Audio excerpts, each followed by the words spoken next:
Hello, I'm Sunita Williams. I'm up here on the International Space Station. So this is Node 2. This is a really cool module. Of course, most of these modules you'll see they have 4 sides and they're put together. That way we could sort of work on a flat plane, either a wall, a floor, another wall, or the ceiling. But you know, again, all you have to do is turn yourself and your reference changes. The reason I'm bringing that up is because this is where 4 out of 6 of us sleep. And so people always ask about sleeping in space. Do you lie down? Are you in a bed? Not really, because it doesn't matter. You don't really have the sensation of lying down. You just sit in your sleeping bag. So here's one sleep station right here. I'm going in right now. You can follow me if you want. So I'm inside. It's sort of like a little phone booth, but it's pretty comfy. I've got a sleeping bag right here that we sleep in, so we don't have sort of like a little bit of a cover. We don't fly all over the place.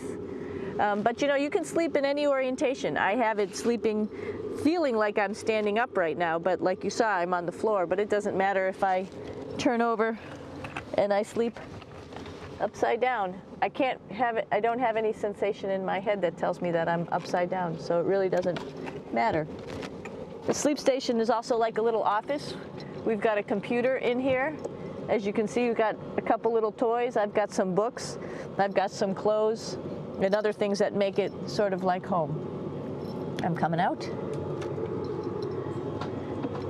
And just for reference, that's one sleep station.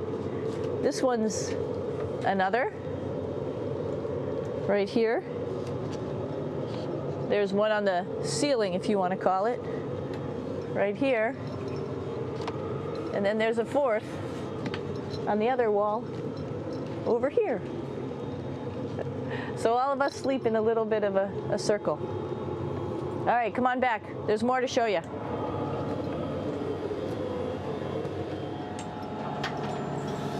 I know that there's some questions about how to use the bathroom and how do you actually live in space like normal, like at home. I mentioned real quickly about getting up in the morning and brushing your teeth and washing your face. Well, how do you do that?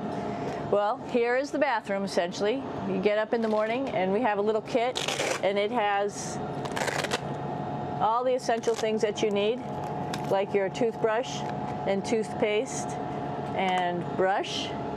See how much better the brush makes my hair look? I'm just joking. It still stands up straight. It doesn't matter where you are. It's always going to stand up straight while you're up in space. A lot of people ask about toothbrush and toothpaste. So, luckily enough, toothpaste, you can do it upside right this way, is sticky, and so it sticks to your toothbrush. No problem. Another cool thing is that water sticks to your toothbrush too. If you can see it, I'll have some water come out. The water is pretty neat up in space. It'll stick to your toothbrush and it will make a big bubble, and that's just by surface tension. And then you can drink it. So a lot of people ask about what do you do with the toothpaste after you brush your teeth.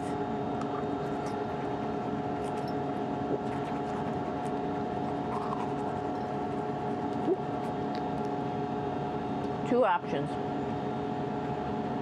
Swallow it, and it's sort of like mouthwash, but it tastes a little gross. Or you can just spit it out in a paper towel, and then you don't have to worry about it. Swallowing thing I wouldn't recommend at home. I'm only up here for 4 months, so it's not that bad. One of the most pressing questions about living in space, of course, is the bathroom. So let's take a look at that little piece of work. Come on in.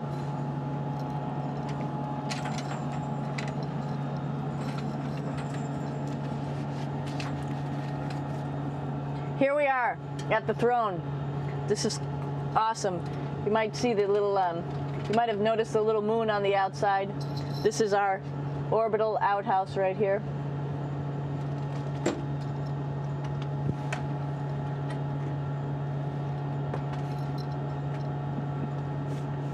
And of course, it serves for two functions. Number 2, right here. I'll show you. But you see it's pretty small, so you have to have pretty good aim, and you'll be ready to make sure things get let go the right direction. And it smells a little bit, so I'm closing it up. And that's of course for number 2. And this guy right here is for number 1. So they're sort of two slightly separate functions, but you can do a little, essentially both, by hanging on right here and doing number 1 and number 2. I might add it's color coded, so you really don't get it mixed up, which is nice. This is yellows for number 1.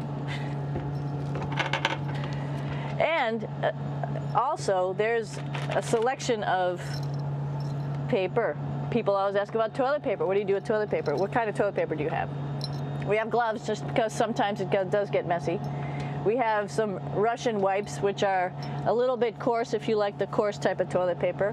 We have some nice tissues, which are nice and soft if you like soft toilet paper. We have Huggies, just for any cleanup. You know, we were all babies once, and this sort of helps.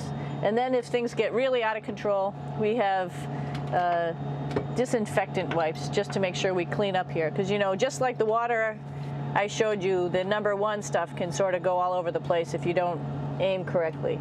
And did I mention both of these have a little bit of suction, so they should keep things going in the right direction.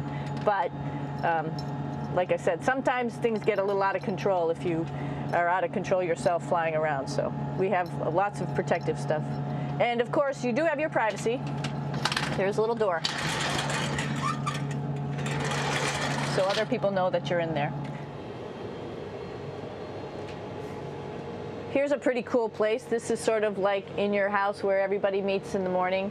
After you wash your face, brush your teeth, you want to find something for breakfast. And this is our kitchen.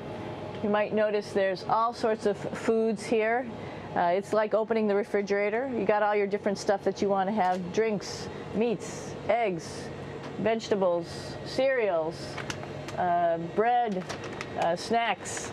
And that's a good place. That's where you find all the candy. Side dishes, and then some little power bars just in case. So we have all this type of food. Some of it is dehydrated, and so we have to hydrate it, fill it up with water. Some of it is all ready-made, and then all we have to do is heat it up. So something like this, I'm pulling out barbecued beef brisket. Pretty yummy. Not only is this food made in the US, but we also have food here from Japan. We've got Russian food. As you can see, all these red containers are filled with food that's from Russia. And then we get some of our specialty stuff, some things that we like, some of our favorite stuff that your family can send up. In fact, I like fluffernutters, and so I got sent up some fluff so I could make my fluffernutter with peanut butter. So you have a lot of food up here, no problems.